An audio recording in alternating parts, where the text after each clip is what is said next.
Okay, good afternoon, good morning, everybody, depending on where in the country you're dialing in from. Thank you so much for joining us today on the webinar titled How Money Types and Money Beliefs Can Impact Your Money Behaviors, Financial Resilience, and Financial Well-Being. To kick it off, we will first do a land acknowledgement. We acknowledge the land that we are meeting on today is the traditional territory of many nations, including the Mississaugas of the Credit, the Anishinaabe, the Chippewa, the Haudenosaunee, and the Wendat people, and is now home to many diverse nations, Inuit and Métis people. We also acknowledge that Toronto is covered by Treaty 13 with the Mississaugas of the Credit. So the format for today is our session today will be recorded. Everyone will be placed on mute. For the first 25 to 30 minutes, you will hear from our two experts, Eloise Duncan, as well as Dr. Maggie Baker. From there, if you have any questions, feel free to include them in the Q&A box or in the chat that should be available at the buttons below. And we will address all your questions and comments towards the end of our webinar. But if any questions or comments come to you as you hear from Eloise and Dr. Baker, please include them while they are speaking. So without further ado, I will first introduce Eloise Duncan. Eloise is the CEO and founder of the Financial Resilience Institute. So Eloise, over to you to speak a little bit more about the Institute, as well as the Financial Stress and Financial Vulnerability Index. Thank you so much, Indy. I'm so grateful. And just so everyone knows, Indy Madara is on our advisory council for the Institute and is just so gracious to be giving her time to MC this webinar. So thank you all so much for joining. Maggie and I are absolutely thrilled to be doing our first webinar after many years of collaboration together. So Financial Resilience Institute, for those who aren't aware of the organization, we are a not-for-profit and the leading independent authority on financial well-being in Canada. We are all about wanting to help improve the financial health, resilience and well-being of all Canadians, including in particular those who are underserved. And we are doing work internationally as well to support global citizens. So just a tiny bit of background for this work and the genesis of this work. It was many years ago, I recognized that financial stress and financial vulnerability were mainstream issues in Canada, not being recognized across our country. So I have developed, with the support of my colleagues, two instruments. One is the National Financial Wellbeing Study Instrument, and the other is the Seymour Financial Resilience Index, which measures a household's financial resilience at the national segment and right down to the individual level. The index is the first of its kind in the world, and it's being used in many ways to prove the positive financial resilience and financial wellness outcomes of certain interventions and more. So it's being used for good. I approached Dr. Maggie Baker a number of years ago following reading her absolutely fantastic book, Crazy About Money. And we have got a collaboration. We're both very focused on financial wellness and helping to drive positive change. So just a little bit about why we did this work together. We first started working in 2018 to create a white paper around money shame and money personalities, leaning into Maggie's work, which she will speak to a bit more. And we interviewed people in America as well as in Canada, and very much validated that people's money personalities, money scripts, money shame can have enormous impacts on their health and well-being, can also hinder them from improving their financial resilience and financial wellness. So that white paper is on our website. And what we did just recently, which is very revolutionary work, is we overlaid the money personalities on top of the index to try and prove whether there is any association between specific money personalities, behaviors, and in turn, financial resilience and financial wellness. That white paper is on our website. It is based on highly robust data with over 6,000 adult Canadians from a representative sample of the population.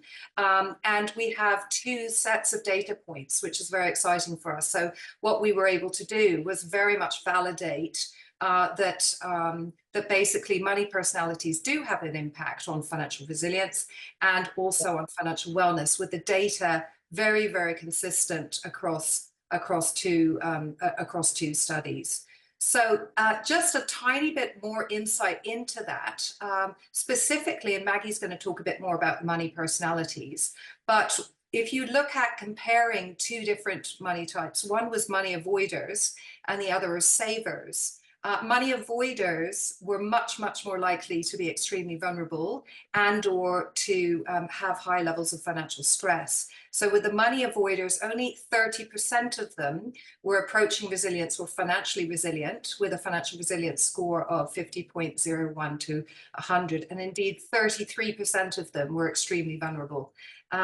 On the other hand, savers were much, much more likely to be financially resilient. 69% were financially resilient or approaching resilience, and only 9.4% were extremely vulnerable. So this is, it's sort of validating what we've been uncovering through our qualitative interviews. And we may have some financial planners on the call. This will also probably be validating some of the work that they see on the ground. So big picture, huge connections between one's money personalities and the influence on one's behaviors, and in turn financial resilience. And very importantly, financial vulnerability spans all household income demographics. So we need to remember that someone can have a really high household income but actually be extremely vulnerable based on the index. Similarly, people can look really good on the surface, and they can, they can look like everything's great on the surface. But as Dr. Maggie Baker knows from her very deep work at the front line, people can underneath have some enormous money shame, money scripts and challenges which can hold them back and very much impact their lives. I will stop there. I hope that's helpful, and very much look forward to this conversation. Wonderful. Thank you so much, Eloise. Next, I would like to introduce Dr. Maggie Baker. So Dr. Baker wears many hats, one of them being author of Crazy About Money. She is also a psychologist and financial therapist, and as well as an associate of the Financial Resilience Institute. Welcome, Dr. Baker. So I will next hand it over to you to speak a little bit more about the book, your work, and I believe you will be sharing some of your personal stories. So over to you, Dr. Baker. Okay, thank you so much, Indy, for that wonderful introduction. And I'm delighted to be here with my colleagues. I know them on screen better than I know them in person, unfortunately, but we're a little too far away to get together for coffee.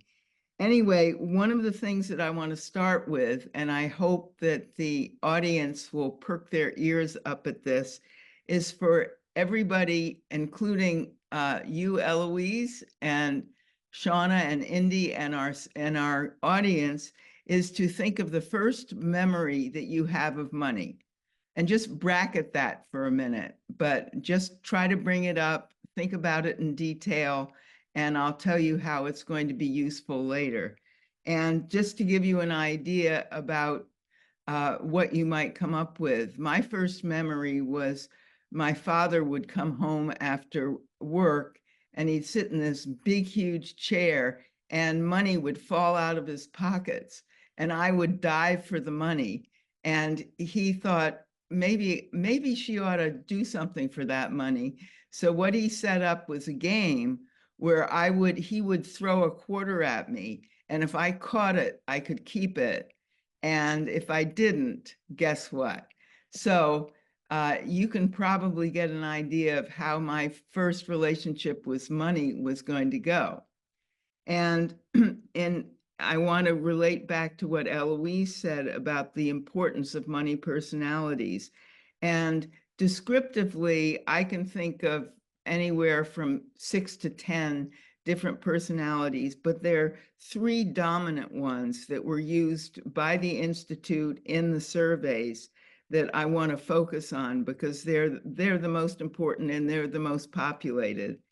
First is a saver, somebody who gets tremendous satisfaction out of saving and being a good steward with their money. And that, to a certain extent, is a wonderful thing. However, if it gets too extreme, somebody will forego going out to dinner for a great celebration because they'd rather look at their portfolio and see it, or their bank account, and see it grow a little bit at the end of the month. And you can imagine how that strikes a partner when, you know, somebody is just about to get married. Is that what you do? I don't think so. So the idea is a balance in the type that you predominantly are. And the second is a spender. And a spender is a type of person who just loves to go and get excited about a new item that they're going to buy. They love the process of buying. They love the process of using it. The only thing is they get a little too distant from the consequences of maybe overspending. So at the end of the month, when the bill comes, they may not be so thrilled, but being a little bit on the impulsive side, they can get rid of that thought very quickly because they're thinking about what else they could buy. And the third one is the avoider, the person who worries about money all the time, but tends not to do anything about it. Now, does that make sense to you? You know, if you worry about something, why don't you just go do it, and then you won't have to worry about it. But the thing about worry, and connecting back to what Eloise said about the white paper we did, the level of negativity and shame about being out of control with your money, whether you have $1 billion or whether you have, you know, $100,000 or $50,000, is that it is a very, very disquieting feeling in your heart. And you don't want to be out of control, but you kind of can't help it because every time you think about doing something, it makes you withdraw into that heavy rock of shame, and you kind of pull the rock over your head and disappear. And that's what people do when they're worriers about money. They tend to worry as a substitute for action. And that is a very anxiety, what would you say? Anxiety state to be in. And the other thing is that it does not afford practice, because anything that you get good at, you have to practice, and particularly money, because it's such an emotionally fraught topic, just will bring that out and stop you from wanting to challenge yourself to overcome any resistance to the difficulty that you see ahead of you. And you might ask how a psychologist got interested in all this financial bit. And I think the reason that I did was because in March of 2000, I had invested, or my family had invested in technology stocks, and very, very overweighted in technology. So in my mind, I was responsible for losing hundreds of thousands of dollars because of my innate greed for more, to put it bluntly. And from that, I fell into a pretty deep depression for about a year or so, because I had so much self-blaming going on. And particularly for women, when things go wrong, they tend to blame themselves, and they privatize that feeling. They're ashamed enough of their screwing up that they don't want anybody to know about it. So it just festers inside as a depression. And finally, I woke up and thought, you know, I'm not the only one that got really hurt in 2000. Other people suffered. And that at that point, I had completely reworked my situation, because I started to look around for ways to get instructed about finance. I joined an investment club with 10 Mennonites, 10 male IT Mennonites, and a sculptress and myself, and learned a tremendous amount about how to invest in stocks. And then I looked around for pioneers in financial therapy, which in 2000, there were very few of them, even nationally, and I got tutored by them. So I kind of boned up on the finance area, and I had, you know, I have a PhD in psychology, so I know a lot about psychology. And that became my predominant interest over the last 15 years. And it just fuels my passion and desire to really help people understand their relationship to money so they can do better for themselves. Wonderful. Thank you so much, Maggie. That was a great overview. And I see that already there's a lot of questions and comments in the chat. So it sounds like we're going to have a wonderful Q&A period as well. But first, I do have some questions of my own for you both, Eloise and Maggie. For you first, Eloise, what are 1 to 2 key takeaways from the white paper and research analytics that you think would be really relevant for our audience to know? Yeah, thanks, Indy. I really appreciate that. And then I'd love Maggie to chime in on this as well, because we're very much collaborative partners. But we conduct a lot of qualitative interviews across the country, and Maggie and I have obviously interviewed many people, and she supports many people through her work. And I think one of the positive things that we can very clearly say through our work is that it is possible to rewrite your money scripts. It is possible to take a growth mindset and to understand your money scripts and your money personalities and what is holding you back from having a more positive relationship with money, or what is holding you back from seeking out relevant help, or very importantly, adjusting your consumer and financial behaviors so that you can improve your financial resilience. So while it can be very debilitating, as Maggie said, and we do see from our data that 22% of Canadians report they are money avoiders, it is possible to rewrite. It is possible to move forward, and that's absolutely critical as you go forward. We all go through ups and downs in life, and there are opportunities to do things differently. So I think that's one positive thing. Our institute's just launched a free financial resilience score tool to help empower all Canadians and global citizens to actually understand their financial resilience and how they stack up. And, it's just one tool, but these things are important. But having those deeper conversations are critical. So I think that's one positive piece. It can be a segue or a pathway to moving forward and adjusting your behaviors. And again, last year, the Institute conducted important analysis to prove if there was an association between people working with a financial planner or a financial advisor and or planning ahead financially and improved financial resilience outcomes and financial wellness outcomes.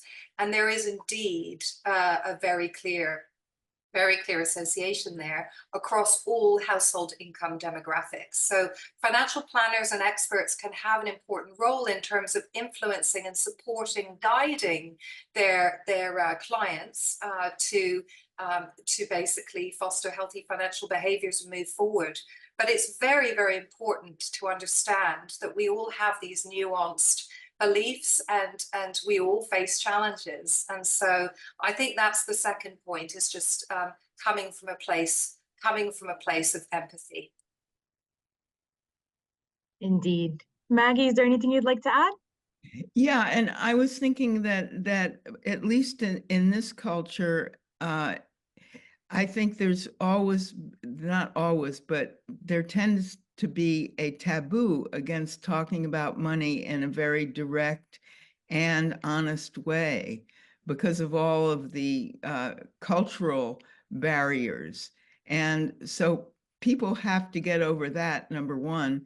And number two, when people get into a state of negativity or shame, they tend to isolate and they tend to feel alone.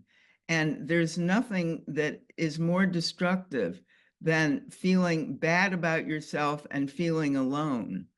And when you feel alone, it it degrades your cognitive thinking, it degrades your emotional health, and it is so important for people. And that was the breakthrough for me when I got out of my own way and started to think about writing the book, that I was not alone.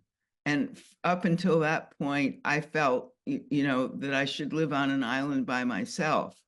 And that was so destructive.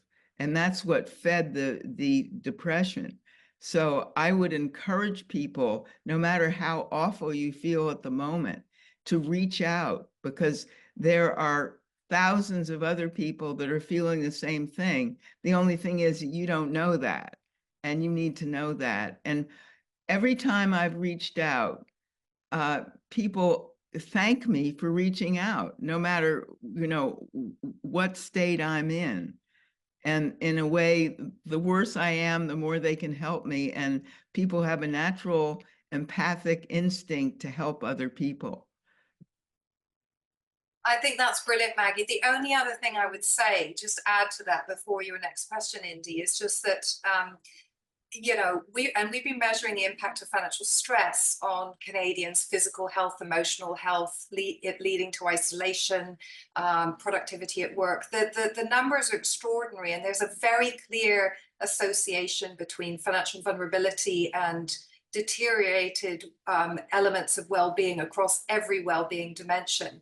But just to add to what Maggie said, I mean, money shame and loneliness is very, very prevalent. The other piece, though, is often when we're interviewing people, it's also important to sometimes help them distinguish between financial stress and financial resilience, because we've met with a number of people who are actually extremely financially resilient, but as a result of their money scripts, they are hugely financially stressed at the same time. And actually, there isn't much reason for them to be financially stressed. So that's another point. And I think the other thing is that the most notable character trait for being good with money is the ability to discipline yourself. And I know everybody hates the word discipline, just like they hate the word budget, but you need to have some sense of that discipline for detail and for consistency. Otherwise, it's very, very hard to build wealth. Indeed. Thank you so much, Eloise and Maggie. On a similar point, Maggie, so I know you work with many clients as a clinical financial therapist in the United States, and it's something that we have very few of in Canada. So I'm curious to know, what is the value of people understanding more about their relationship with money, and as well, what are the links there to mental health and just therapy in general? Well, let me give you a very quick example, a case study of a person who grew up poor with a very deep sense of scarcity. And when they were about 8 years old, they said, when I grow up, I'm going to be rich. I don't want to live the rest of my adult life like this. So fast forward, they become an entrepreneur, they start a business. The business is doing fine. And as it was doing better and better, this person decided, they were bored. So they're going to start a second business. They start a second business. They get so divided that the first one begins to falter. They come into therapy, which this is a big point where there's got to be a crisis. Otherwise, people don't tend to consult a therapist, either psychologically or financially. So he comes in, and long story short, what is uncovered is that the half-truth of once poor, always poor was dominating his adult behavior, only it was unconscious. He didn't know about it. And my job was to help him bring it to consciousness. And once he did, he realized, oh my gosh, I've been living with this half-truth that is going to kill me financially. And that spurred him on to get rid of the second business, to completely pour himself into the first business, where it not only became successful, but it was scaled up. Wow, that's And amazing. that I hope that illustration clarifies what a financial therapist can do. Yeah, absolutely. It does. Thank you for that, Maggie. And just to follow up to your points there, what would be, say, a journey of a client that is coming to you? What does that look like? Well, one of the things about money is that it's very concrete. So, there's a real measure of how you do in therapy. And what I have found, my approach is to first help people outline their basic values. Do they value education? Do they value entertainment? Do they value philanthropy? Get them to write down their top values. And then I get them to keep a money diary for 2 weeks to a month, every penny that they spend. And then they bring in their credit card bills and other resources so we can see where their money actually went. So if there's a discrepancy, if they go out to dinner 5 times a week, but their educational, their value for educational is top, wait a minute, there's a little bit of a mismatch here. You're spending all this money on going out to dinner and entertainment, and you're not, what are you doing about your educational fund? And by doing that consistently, people become aware of, oh my gosh, am I living my values? Hmm. And they can make all kinds of positive corrections that don't take that long. The myth of therapy is, oh, to make any progress, you got to be in it for 10 years. No, especially with money, because it's such a hot topic, that if you're in a money crash, you got to do something quickly. So I say, people come anywhere from 2 to 4 sessions to 10 to 15. And then if it's a really deep character issue that's been there for decades, obviously it's going to take longer. Yeah, absolutely. Thank you for that, Maggie. You're welcome. Eloise, I know you had mentioned that people can rewrite their money scripts and adjust their behaviors, and on a positive note, financial resiliency can improve as well. So, how do you see this based on the Institute's index and your qualitative interviews with your clients across the country?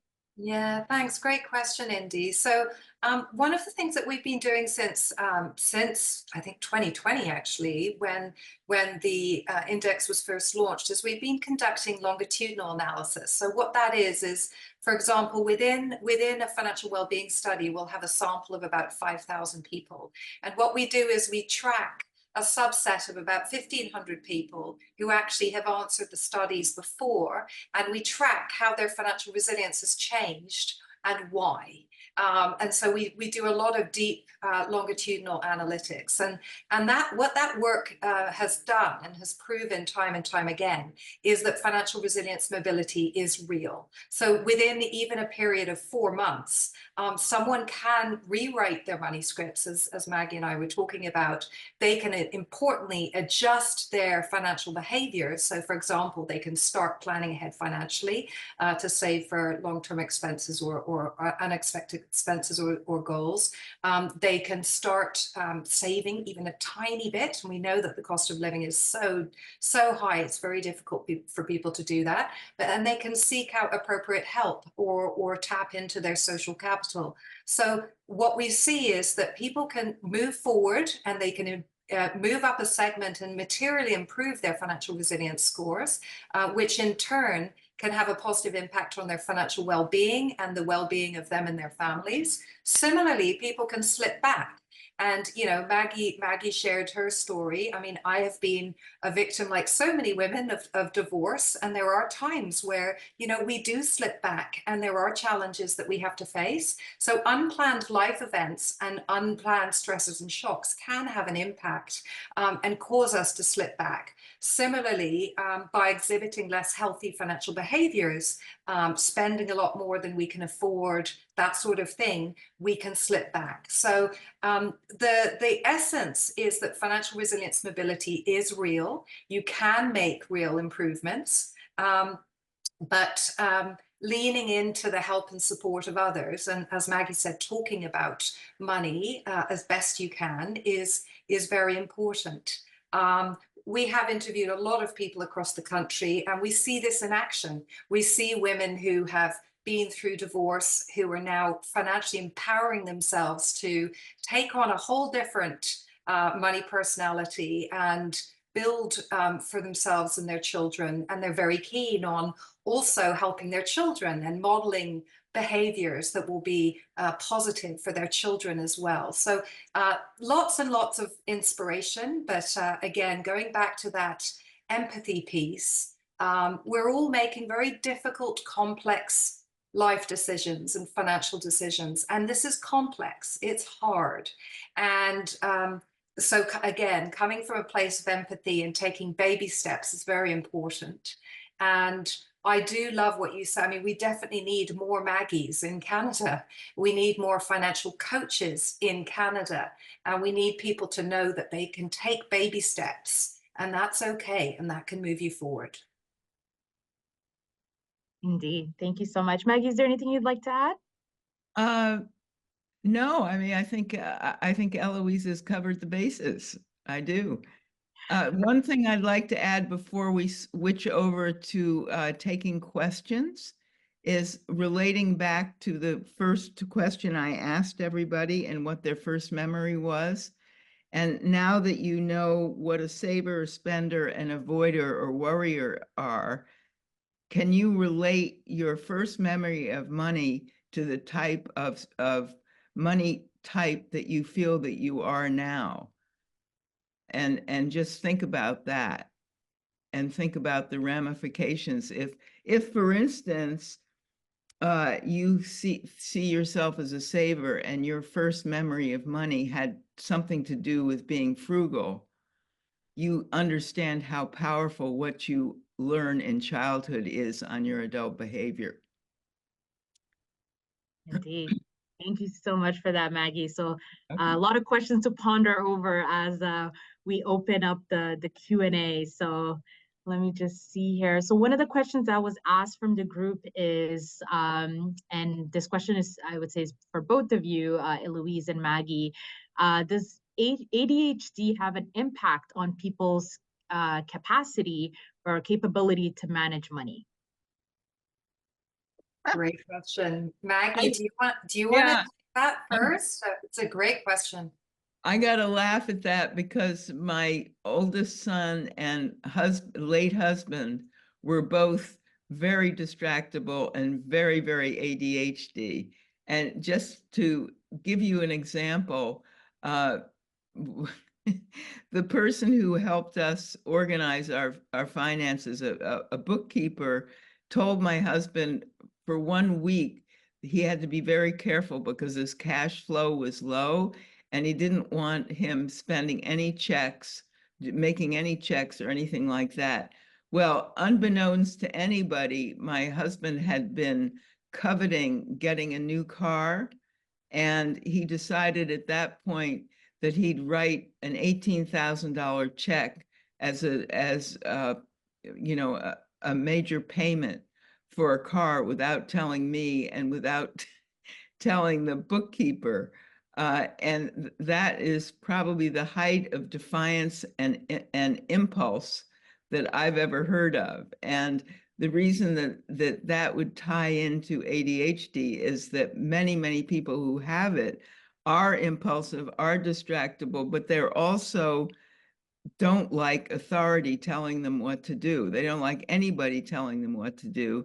And you can understand that because most kids that are especially hyperactive in school get reprimanded constantly. So they, they just have this natural aversion to being told what to do.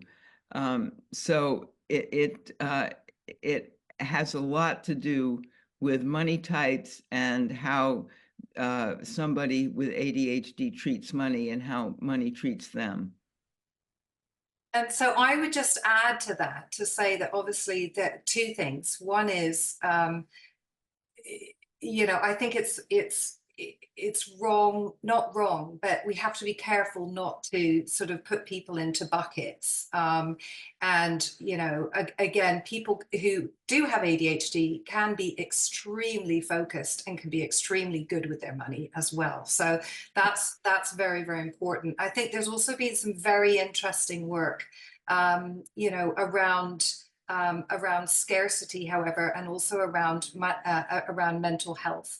And there's absolutely very, very clear research in the UK and many other countries that highlight that if people have mental health issues or they face other barriers impacting their ability to make decisions, it's extremely difficult for them to make financial decisions in the same way that people not facing those barriers can. And there can be a much higher prevalence of stress and financial challenges as a result. So again, coming from a place of empathy, knowing that not everyone is in the same spot there, and mental health issues can really impact people's ability to make decisions, is important as well.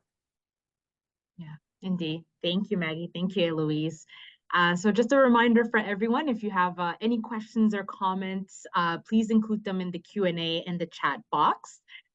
So Maggie, coming back to you, I'm curious to know, how early do money personalities or scripts start to form for people? Great question, Indy.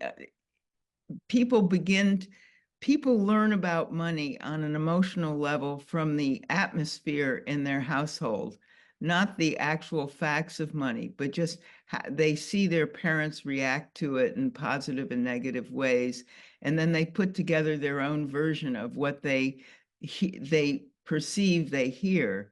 And of course, it's always going to be a little lopsided because kids have a tremendous sense of, I'm the only one in the world, and how is mom affecting me? How is dad affecting me? And they carry this kind of pre-learning into adolescence. And by the time they're adolescents and they have much more ability to think abstractly, they may have a bank account, they may have a job, their type starts to crystallize there. And to emphasize a point that Eloise made, it doesn't mean that they always act that way. If they're a saver and they're frugal, their behavior is always going to be that way. There are all kinds of situations where they might act differently. But by and large, their core is crystallized. So by the time they're, late adolescence and going to college, they should be able to manage their money reasonably well. Amazing. Thank you for that, Maggie. Another question that came from the audience is, in your opinion and from your experience, how can you convince a person to complete a budget or a financial assessment? So Eloise, I'll throw it over to you first, and then after Maggie. No, that's great. And thank you for the question, Simon. It's a great question. It's super hard. I mean, and I think people have been shouted at for way too long. Budget, budget, budget, budget. It's very, very difficult.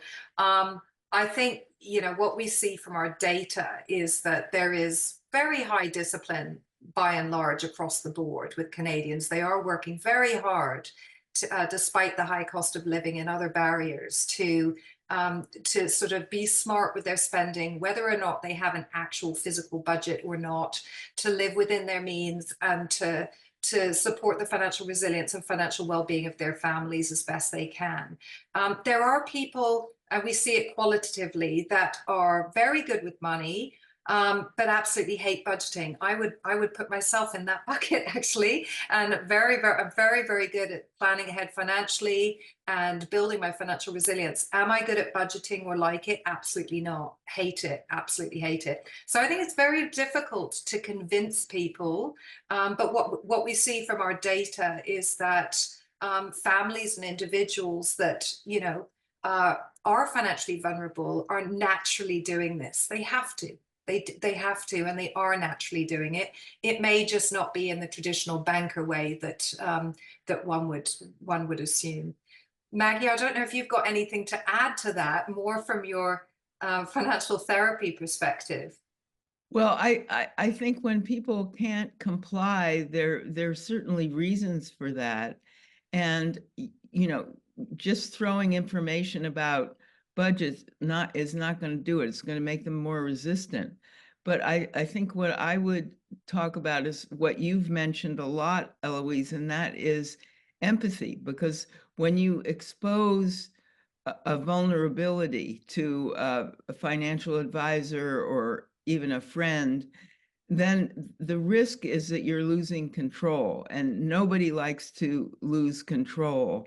So I think that what I would do is kind of turn it around and ask the person, well, you know, you stated these goals, and I'll bet you have a much, you know, maybe I can help you think through an idea that you have about how you can deal with your finances more effectively and more efficiently without budgeting, without the, you know, which is such a judgment, you know, that it comes with a heavy judgment, at least in what people hear. That may not be the intent of the financial advisor or parent, but they hear, you know, I'm being judged and I don't like being judged. That's taking away my sense of control. So I would just feed it back to them and ask them what to deal with this issue, which you agree is there. How would you fashion a way to do it so that you felt in control of it? I think that's brilliant. The other thing I would say, Maggie, just building on Simon's great question, is if you link this to people's life goals and their financial goals, the financial goals being a means to the life goals, that's where the rubber really hits the road and it builds motivation. So if, for example, you know, my priority, you know, when I was a single mum, if my priority was to be able to, the motivation wasn't, oh, let's get life insurance in case I get hit by a bus. It was, let's make sure if anything happens to me, my daughters are going to be able to stay in their home and there's stability for the children. So the life goal is about stability for the children. Similarly, the life goal could be around being able to sort of work part-time so that you could look after an elderly parent or something like that. So if you're linking it to, and I often see this when I talk to clients about their goals and their life goals, and they're often never having those conversations with their financial advisors or their bankers, because their bankers have never actually asked them really what their life goals are and their financial goals.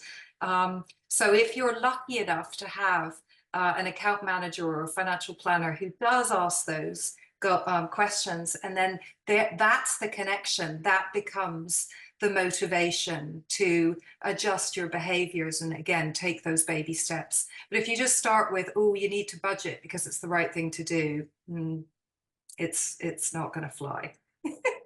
I don't know if there's any comments from the audience on that, or if what we've said resonates, or if people fully disagree, because if they do, that's fine. Are there any comments in the chat, Indy, or any So I know some with us? Oh, Simon said comments that that's came in. linked to life goals. Yeah, linked to life goals. Absolutely. And so on that, Simon, I mean, I think one of the reasons why I'm so excited about Maggie and my collaborative work is, you know, we're taking money scripts and money personalities, which is a very revolutionary way of looking at people and things. You overlay that with financial resilience and financial wellness, which again is a very non-traditional way of looking at things. And then if you layer on the sort of opportunities for people to empower themselves, to rewrite and to move forward, this can actually change lives. This can change lives, and it can change the lives of future generations as well. Yeah, absolutely. Some comments here from the audience. So Kelly said, love that distinction, Eloise, between life goals and products and services. Another comment that they fully agree, starting with goals and values and what our true motivators are, makes spending decisions much easier. So the audience is definitely resonating with a lot of what you and Maggie said. So thank you for that. Another question from the audience is, my parents paid everything in cash. What are your thoughts? Is that good? Is that bad? And what's the impact on financial decisions? So I'll start with you first, Maggie.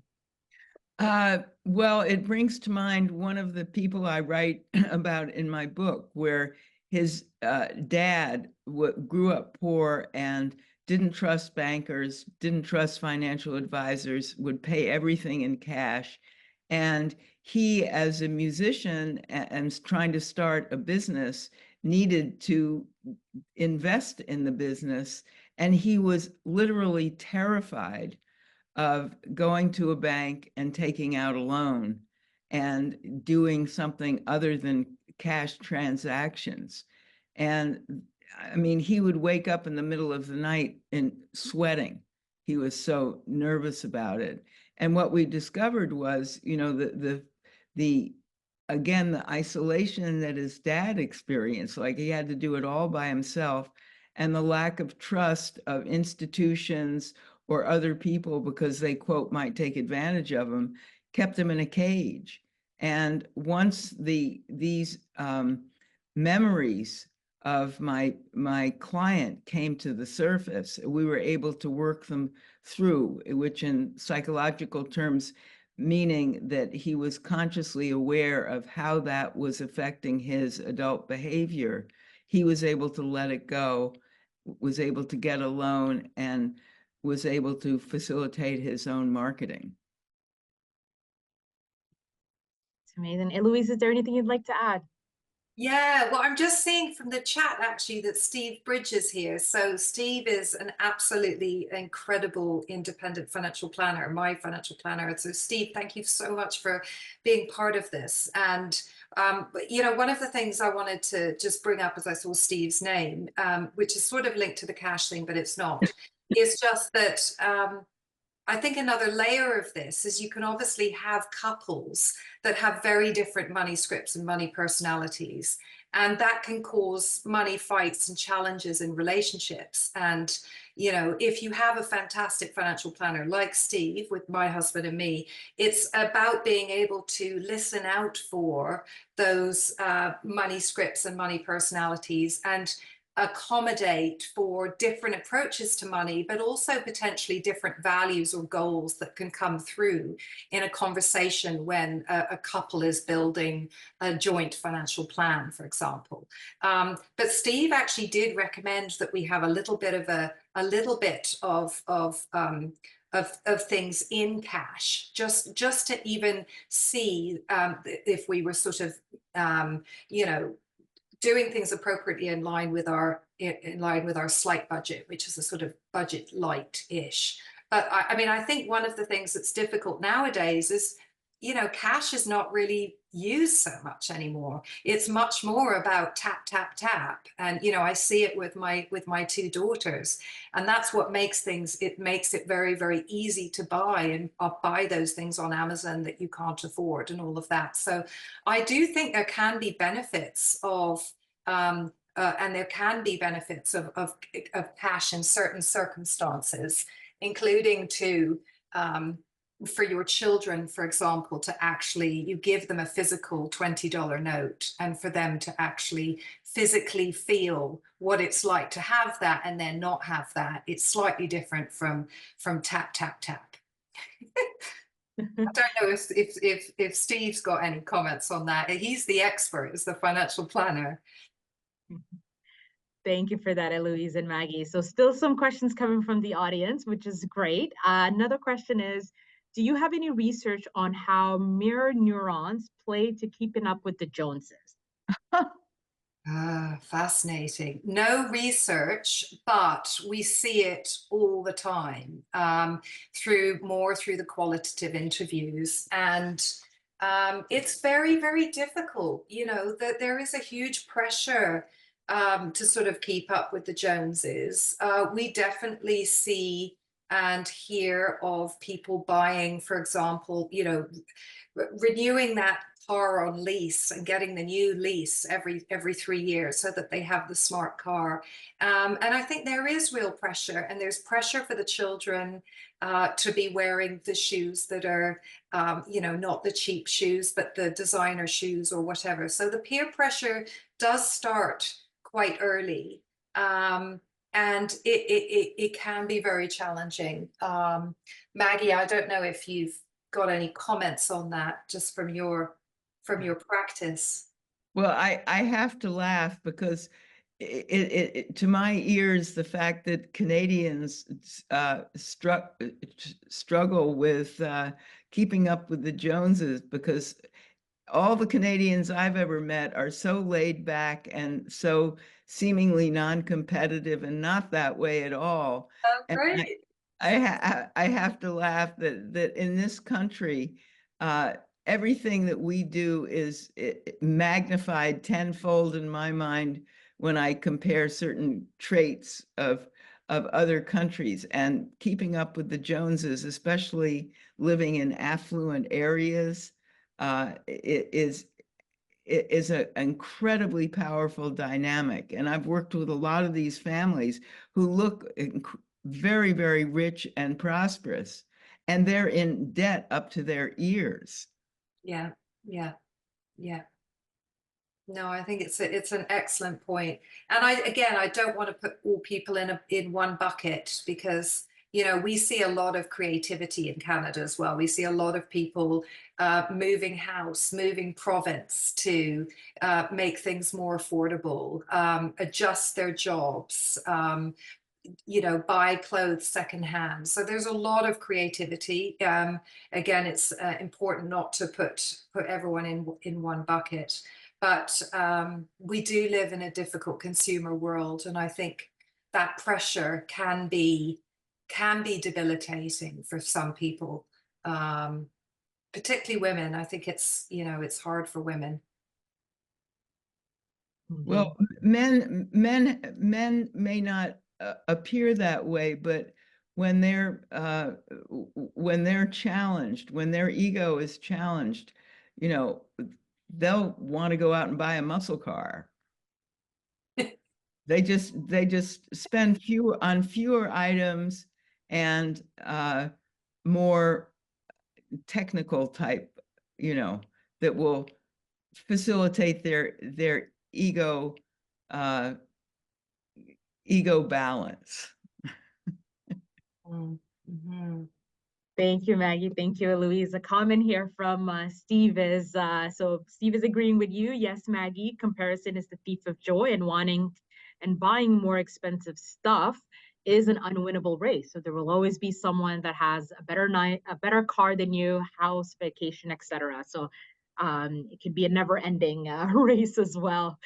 So I'm mindful of time. I see that we have a few minutes, but we also are getting still some questions, which is really great. So a question here is whether either of you have quantified if certain nudges or personality goals are more effective for certain personalities. So for example, if creating a budget was more successful for a saver rather than an avoider, and which one was more prone to perhaps take out critical illness coverage? Gosh, what a fantastic question. I Yeah. think that's going to be our next body of work, potentially, Maggie, is what I would say. Yeah. So just to answer, with the Institute, we have started measuring the impact of certain nudges or interventions that our clients, which are typically financial institutions, if they're offering certain interventions or supporting their clients in a specific way to nudge them forward, we are actually able to measure the positive financial resilience outcomes of that pre and post. So we are doing exactly that.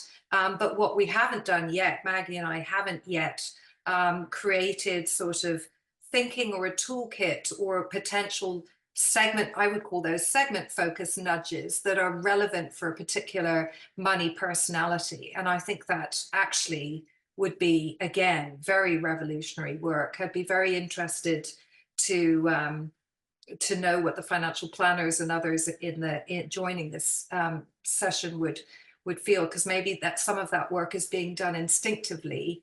But yeah, Maggie, what's your thoughts on that? Well, I'm thinking about time. And, you know, when you're 30 and you've got a couple of little ones, you're not thinking about, you know, stoking away money for retirement. So it's too far away. Yeah, And according to a lot of behavioral economics, you know, what's right in front of you is much larger. And yes. it's very hard to get people to fast forward 40 years. And there was one study that was done where the researchers were able to make videos. They take a picture of somebody at 40 and then they'd age that person to 70 and show that film to the person. And it had the absolute opposite effect, where they thought, okay, that would really wake them up and they'd start putting in their 401k more money there. And it didn't. They were so shocked at how awful they thought they looked that they didn't want to have anything to do with it. And they had to stop the experiment. They just killed it because it had such a bad effect. So I think that illustrates the difficulty of getting people to fast forward to times that are so far away that, you know, immediate information and expense takes over, and they just can't deal with that timeline.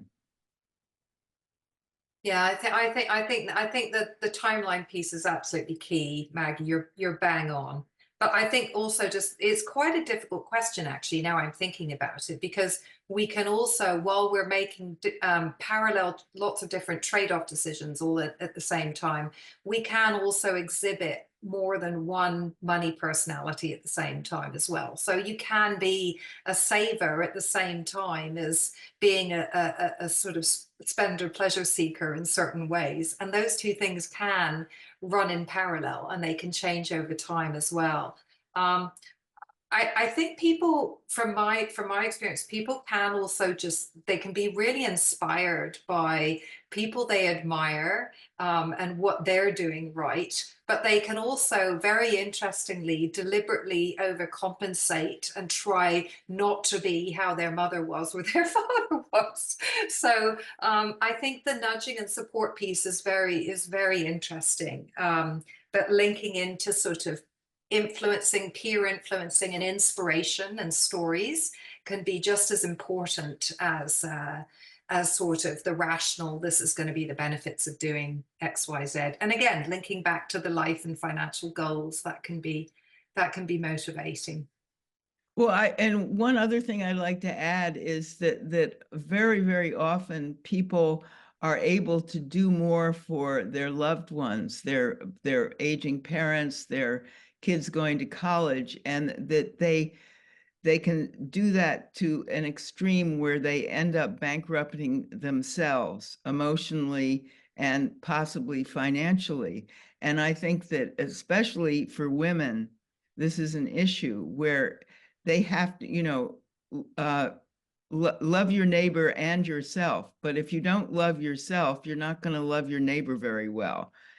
And I think that helping people identify that they have a right to their ideas about money, their keeping money for themselves and perhaps denying other people, at least some, is a very, very important lesson for anybody working with people with money issues to keep in mind. And that comes back to, in a way, Eloise, a point that you have mentioned a lot, which is so important, and that is balance.